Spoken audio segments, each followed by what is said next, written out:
Thank you for tuning in to Leadership Level Up. I'm Brian Prairie. And I'm Dr. Jeff Williamson. I am just starting my leadership journey. And I've been guiding leaders for 30 years. Our podcast aims to shine a spotlight on outstanding leaders and provide a platform for them to describe their leadership journey and share the guiding principles that have helped them become great leaders. Today I'm joined by my co-host and all-around creative guy, Brian Prairie. Welcome back to Leadership Level Up Podcast. I'm Jeff Williamson, and I normally say right now, here's my co-host, Brian Prairie. But today we're turning the cameras and the microphones, and I'm interviewing Brian. We want to hear a little bit more about his role and his experience as a leader, and along those lines, the work that he does as a Chief Creative Officer at Pathfinder. That's right. So good to have Brian with us. He's in the the guest seat today, so we had him sit on the other side. Yeah. So of course we'll learn a bit more about Pathfinder as we go along, and you can tell us about your role there. But then, what were you doing, and what professional kinds of directions did you find yourself going in before Pathfinder? I have a great story and a history that I'd love to talk about. I'm currently Chief Creative Officer of Pathfinder, and we're a full-service marketing agency. And I started that with my friend and business partner, Jesse Erickson. And we were both running our own businesses separately, and realized that for us to grow, we're going to have to probably start moving into each other's respective businesses. Mm-hmm. He was going to have to start doing more video, and I was going to have to start doing more marketing strategy. Mm-hmm. And instead of doing that, we decided to work on a few projects together and thought, and trial run. Yeah. And we worked with a few clients, and I noticed immediately, like, man, this works really well. Like, I'm doing the things I love to do, and Jess is just adding to that. So I was like, this is no brainer for me. Like, pulls both of your strengths together. Totally. Yeah. And so we're like, okay, cool. We have these two entities that we're going to merge, but like, we really wanted to kind of round out the whole marketing experience, and basically then talked to another friend of ours who owned a web company, and he was actually looking to get out of it. So we're like, well, this also works out very nicely. So we bought him out and made we made a full service marketing agency: photography, video, web design, web development, graphic design, photography, all of those things coming together. And I love that we did that, but also at the same time I was a little scared, to be honest with you, because when I was doing it, it was one man, 2 person maybe show, maybe a part-time. You were the engine of your business prior. Yes, very entrepreneurial, kind of blazing my own trail, and merging all those companies, that came with more employees, that came with more response. I kind of offloaded the responsibilities that I wasn't strong in and didn't really care for, because that was Jesse's strengths. But also then came more responsibilities in leading a team and making sure everybody is moving these projects in the in a positive direction. And that was a lot. I struggled with that. For the first few months, and in working with you, struggle with it less. But there's always it is a journey. It is a journey. And that was really kind of what brought me to you, because we'd been friends, and we talked about stuff along leadership and just kind of everything under the sun, really. And I really wanted to know. And I expressed this to you. I really didn't. I had bosses in my past. I didn't want to be a boss. I wanted to be a leader, and I wanted to make sure that I was making mindful steps to doing that. And I didn't really know where to start. And that's kind of where you helped me. So we're getting a little off track there, but so that's Pathfinder. And so I can kind of talk about then also Sure. what led me to Pathfinder. I ran a, I guess we could actually dial back. I ran a video production company, but even before that, kind of looking back at my leadership journey, and that's really kind of the whole point of this podcast was your final words to me were like, how are you going to keep moving your leadership in the positive, right direction? And I was like, I want to talk to more leaders. And so that's a part of this. But looking back on my life, I never really expected to be a leader. I was always just like, I was a doer. I would just kind of, and never really, I don't know if I never really put myself in the position of leadership. I was just kind of like, oh, okay, this thing needs to get done. I'll go do it, So it's kind of that solo space to direct your creativity. Yeah, really, yeah. Creativity or job or what have you. Like for a long time, I didn't really know what to do with my creativity, and I really didn't know what to do with my college education. Like I worked at a retail store for 10 years in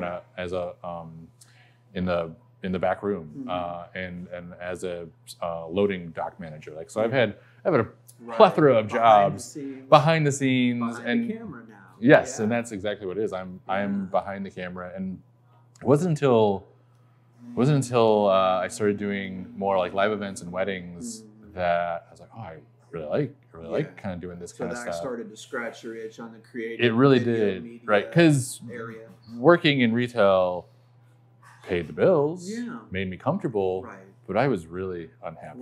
I was not loving it. I was and even to this day, like I know I probably worked maybe 60, 70 hours, and my lovely wife Ashley is still cool with that. But she's like, you're so much more happy than you were, like even when you were just working 40 hours for something you didn't like to do. It drained you rather than energy. Oh yeah, I would come home and I would just be like, just like it was just like it would really would.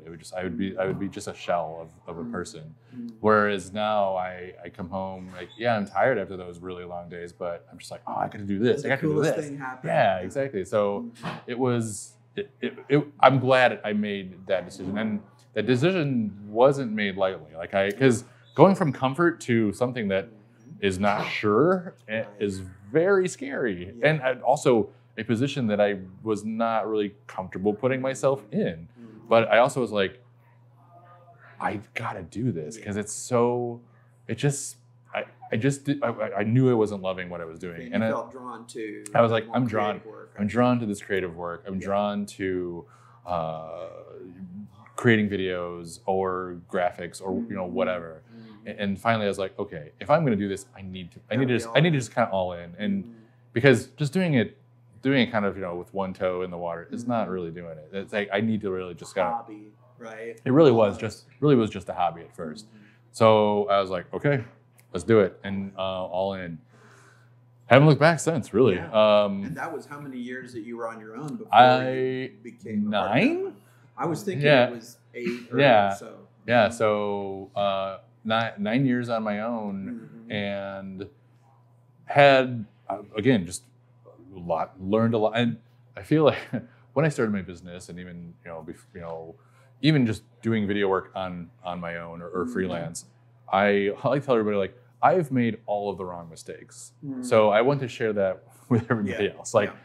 And I really truly believe that maybe not all of them, but even starting a business, like I knew I'm not, I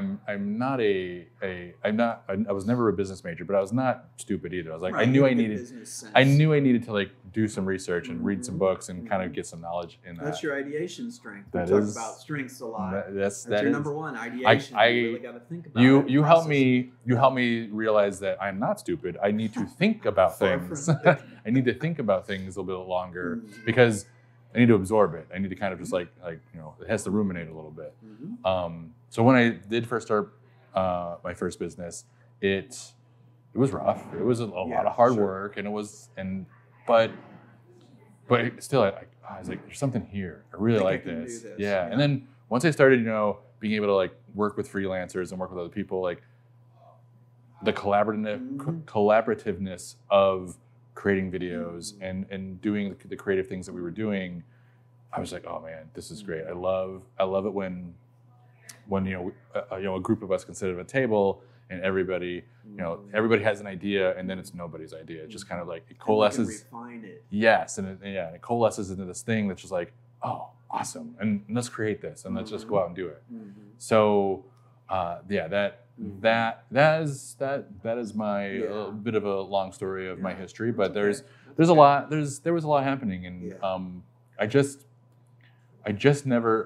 once I went forward, I never wanted to look back.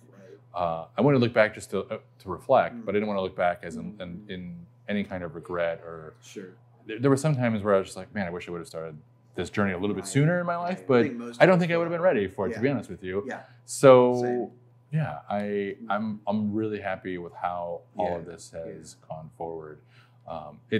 In retrospect, I can be smiling and telling this great story, but also there was hard times. There was self-doubt can sneak in. Oh, self-doubt. Like, what have I done? Self-doubt. Not making enough money to just cover the bills. That, and then you're thinking like, well, I'm not getting the work because maybe I'm not good enough. And none of that was true. Right. But it was it was Brian reflecting in on Brian, and it's like, well, this isn't working out, or I don't, and like when I first started the business, I had a big contract that I did the work for, and then it fell through. And it was like really, really, and felt burned kind of. I felt burned. I was devastated because this will keep me going for a few months. Right. And then it just went away. Yeah. And with the revenue you were anticipating. Right. So I self-reflected. I even talked to my mom. I'm like, Mom, I thought like I knew people better. I really didn't think this was gonna happen. And she's like, well, no, she's like, no, stick with it. You do know people. This is just it's a hiccup. Just get back on your feet and keep doing what you do. Good. Well, it's great to have those people in our lives. Yeah, I didn't really believe it at the time, but I was definitely shook from that. But she helped me kind of like reassess. Like, okay, this isn't the end of the world, and no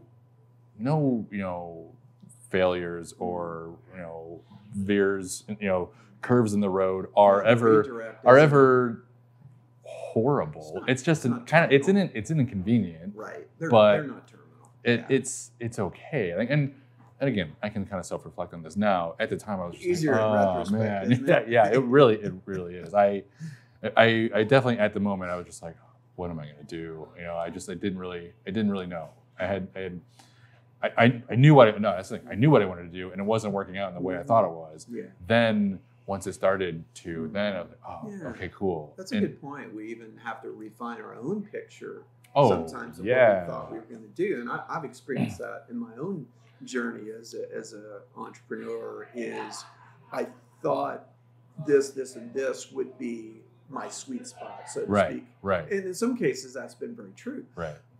But in others, people have said, hey, what would you think about providing this to our company or doing a training on this topic? And I thought,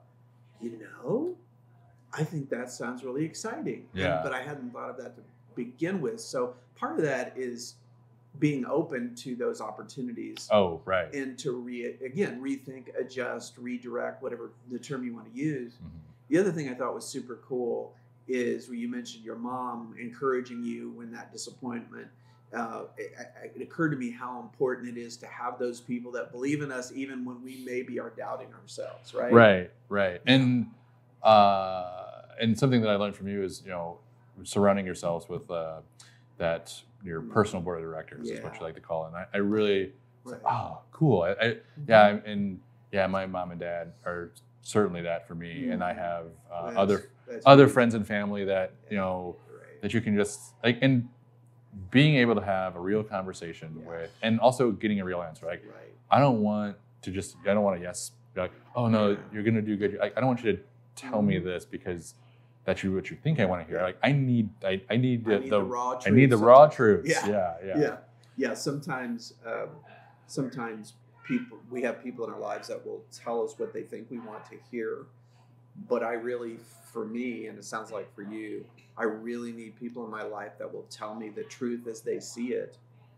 Because I might not see the truth as it really is. And so their perspective, their perception of what's going on in a given situation can add so much value to that for me. Because wow, I didn't realize that. Or something like, Brian, you're so good at that. You really have a great eye for that particular project. And you're like, oh, thank you. Right. I thought so, I hoped so, but I wasn't so sure. So we need those people who believe even when we're maybe And it doesn't have to be like a harsh truth to like make you angry, sad, or whatever. It can be candid as well, and that's something that I've learned in this leadership journey is not just be like dropping a bomb on a said person and just being like, oh, here's what you're doing wrong. This, and this. Like no, like what do you need to be better? Yeah. And here are the things you're doing great. Right. Here's what I like you to work on, and then and what do you need for that? And being able to have those conversations have and having those conversations with my personal board of directors is now making it easier for me to have those conversations with my the employees that work with us at Pathfinder. So. Yeah, and typically a part of that, what we call the personal board of directors. I wish I'd thought of that, but I didn't. But I love that phraseology because it's really a way where not only those people speak into our lives, but they know that they have permission to speak into our lives, right? Oh, right. Yeah. So a mom, a dad, a close friend, a business colleague that we build that relationship with over time, we know they have our best interests at heart. And so if they're like, hey, Brian, can I give you some hard feedback? And you're like, you're probably going to lay it on me. Okay, what do we need to talk about? Because that's one of the reasons say relationships are everything. Because if you and I are having a conversation and I can say, hey, Brian, can I talk to you about something I think we maybe need to make an adjustment?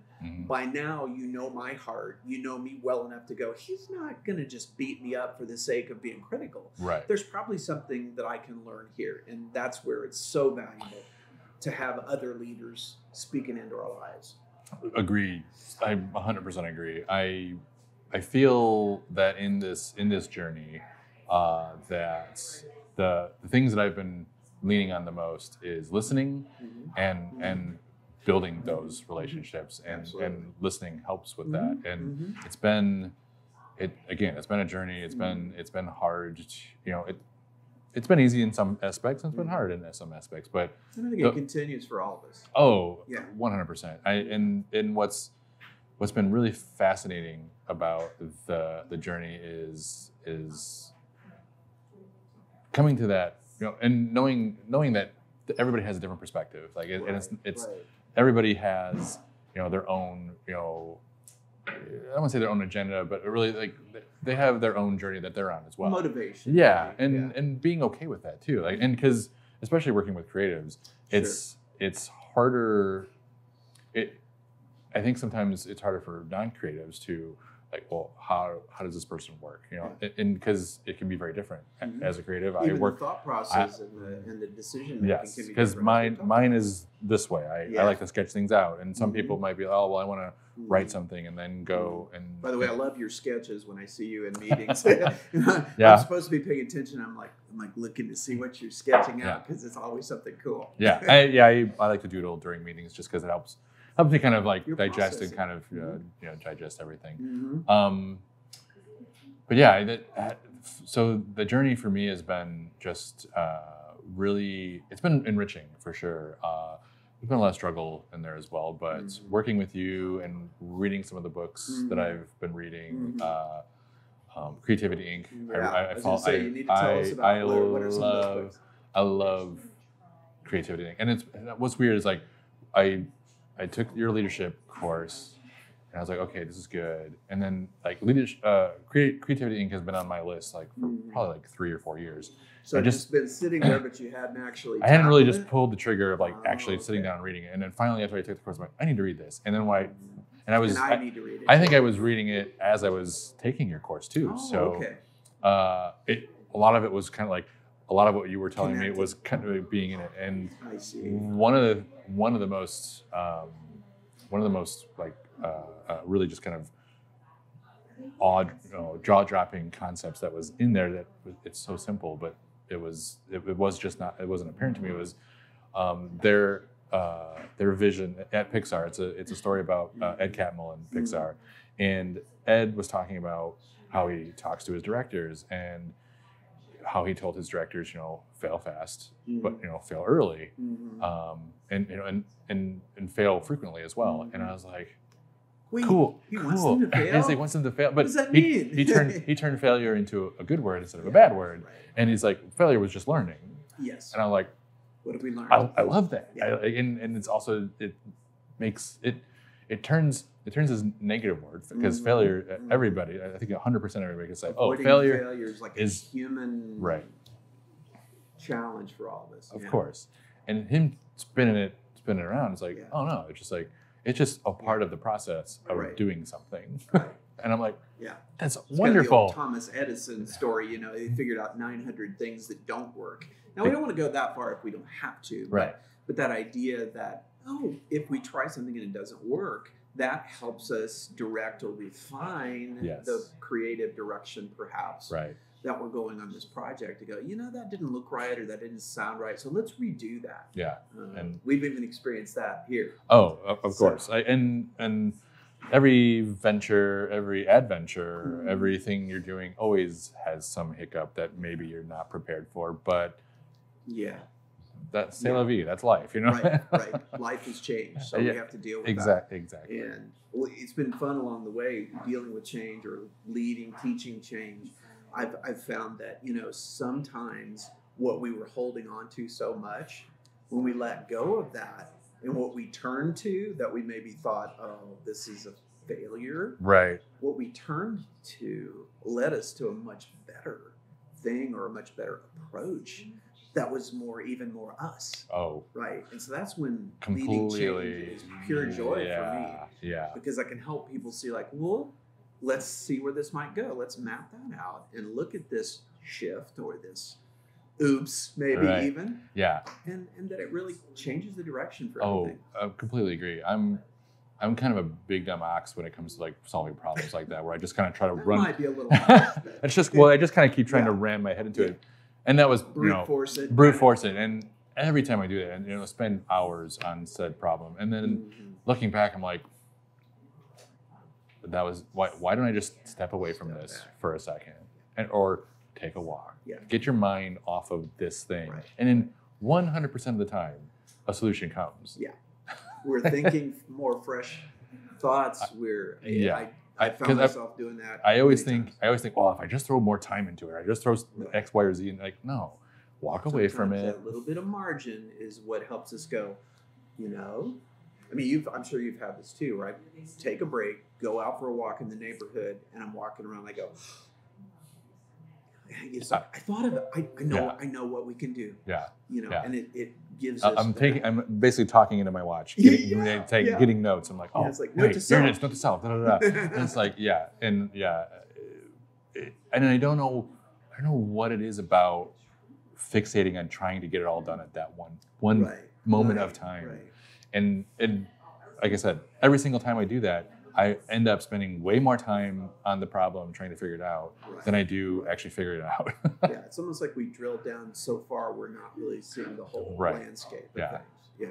And oftentimes it's the simplest answer is right in front of your face. So you've talked about some of the books that you have really helped you as leaders, and some of the approaches that you've wanted to take to not be the bossy, tell you what to do, but to be a real leader.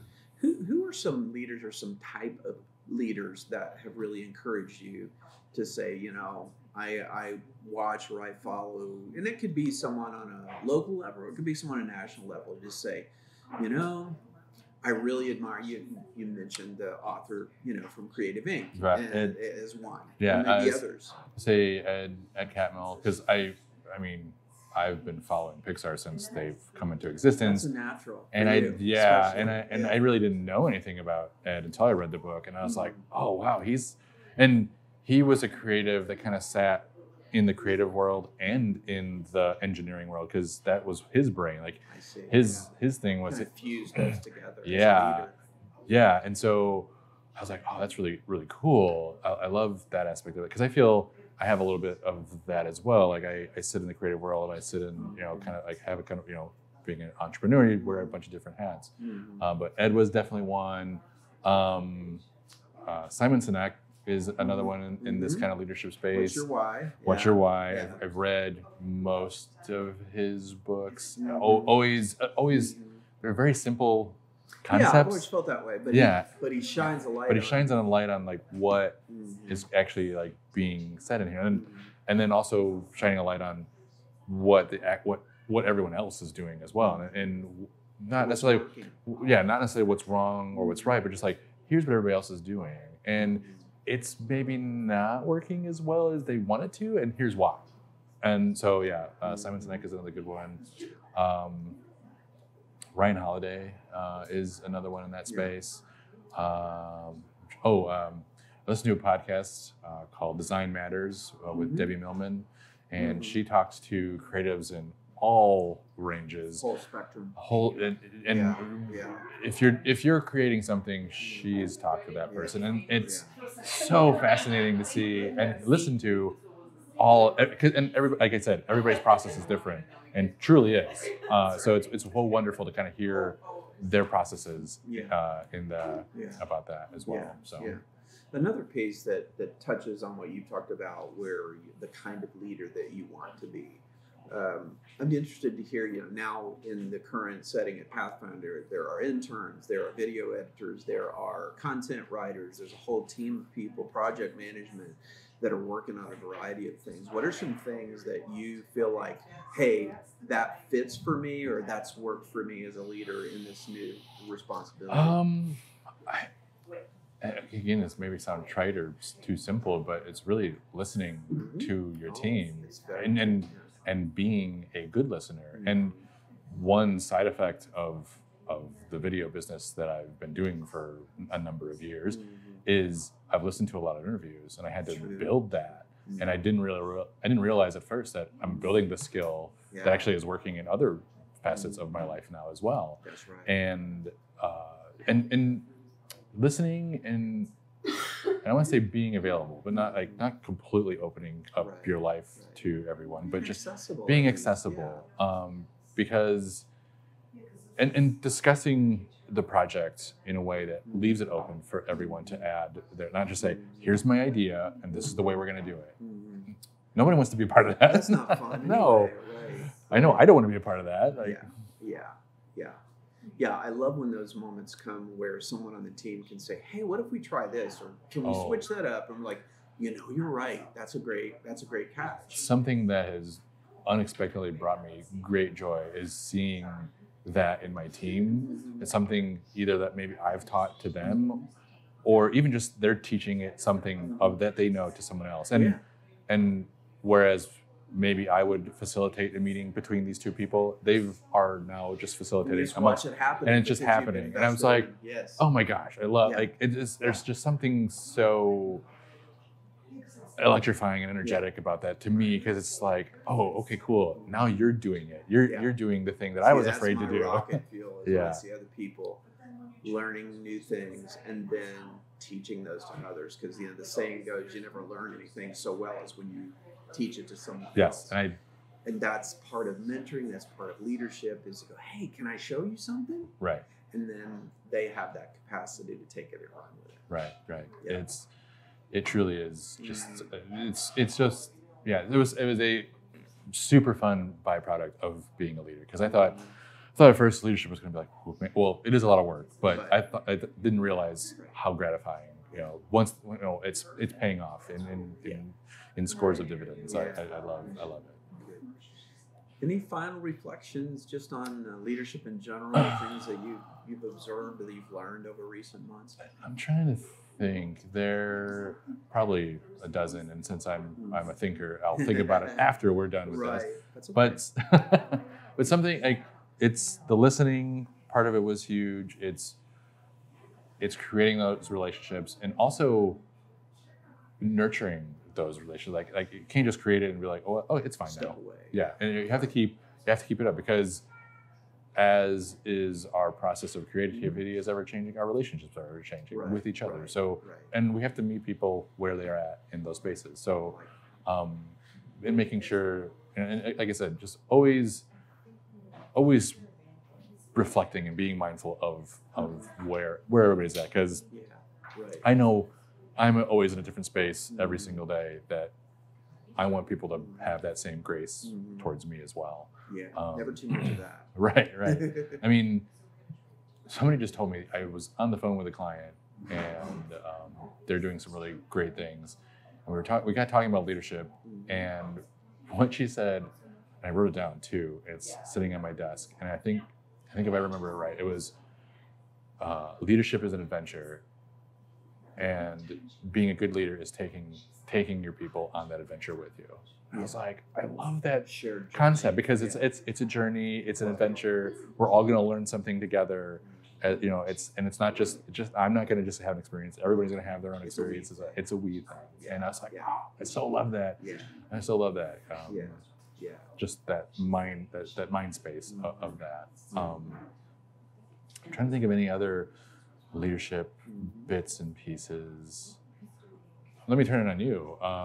What have you discovered? Like, what have you noticed? Because you've kind of seen me in my beginning stages of my leadership journey, and now I'm, you know, I want to say I'm definitely not at the end of it. I'm still learning. So, what is there anything that you've noticed?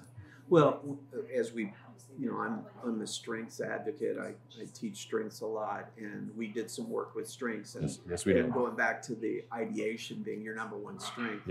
I feel like that kind of opened such a freedom for you to realize that it's okay for me to marinate on concepts and ideas, and I don't have to be like the mousetrap immediate response. And there are folks that can do that are good at that. But that when you have a chance to ideate and you have a chance to reflect on what you think about things, then the end product is even better. Right. And you've embraced that. I've really seen that. When you basically shone a light on my strengths, it was just like literally a flat, like a light bulb went off. I was like, oh yeah, I do all of these things, and now I can kind of really good at it. And I can play towards them. Like Whereas before, I was kind of accidentally doing it, and maybe struggling to getting to that point. And now I feel like, oh, this is a lot easier now that I know that this is my strength. This is where I'm at, and it's okay to kind of have the you know. These are the best things about you, and that is a part of the toolkit that we bring into our work, into our friendships, our relationships, our professional work.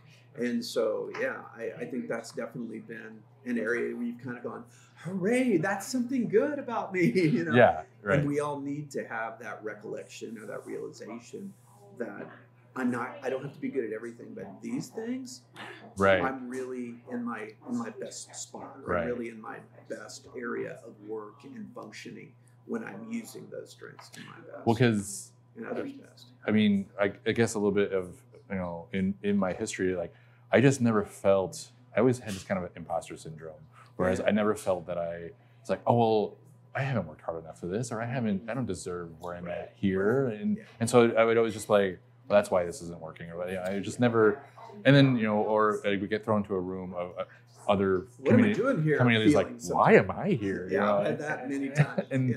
And you helped me, and also some self-reflection has helped me in just like, I don't know, I'm on a journey, you're on a journey, everybody in this room is on a journey, and we're all at different, like, you know, we're all at different points. We're all bringing some things into this. Yeah, so, and that's okay, and that's beautiful, and that's why these relationships work. So being okay with that, and also just having that confidence in being able to, you know, go into these rooms, and because I'm not a person that would just kind of like, you know, talk to a stranger on the street or go into a room full of people I don't know. All the time, but that's just me. Yes, that is you. But looking back, every time I do something like that, something great happens, or I have a great story to talk about it. And so let that be a lesson to you. It really is. It really is. So I've often in the years that I've started my own business, I've often like, what do I need to get better at, and then thrown myself into this probably situation that I normally wouldn't have. What space do I need to step into? Because in those uncomfortable spaces, and that was also something that I learned from Creativity Inc., kind of on accident as well, is what are these uncomfortable spaces, and what about those uncomfortable spaces is making me as a leader. and then once I do that, what's happened? Like I didn't die. I actually had a wonderful experience, or I met a wonderful person. Yeah. Why not do Let's these do things? that more, right? Right. It is still something that kind of is a little scary for me, but I have the kind of back knowledge of I something good will happen. You've seen that. I've seen it. I've seen what the good can happen. And who cares if you're a little bit uncomfortable? That's fine. Yeah. Then because instantly it just kind of melts away. We get up here. Yeah. Cliche goes, get comfortable being uncomfortable. Yeah. Right? Totally. Yeah. Well, I think that's probably a good spot to end. So thanks, Brian, so much for taking the guest space rather than the co-host. My pleasure. Good having this conversation, and we'll look forward to future conversations with our guests on Leadership Level Up podcast. That's right. Our next episode, we will be joined by Barbie Brewer Watson, Executive Director of Economic and Community Development for the City of Kankakee.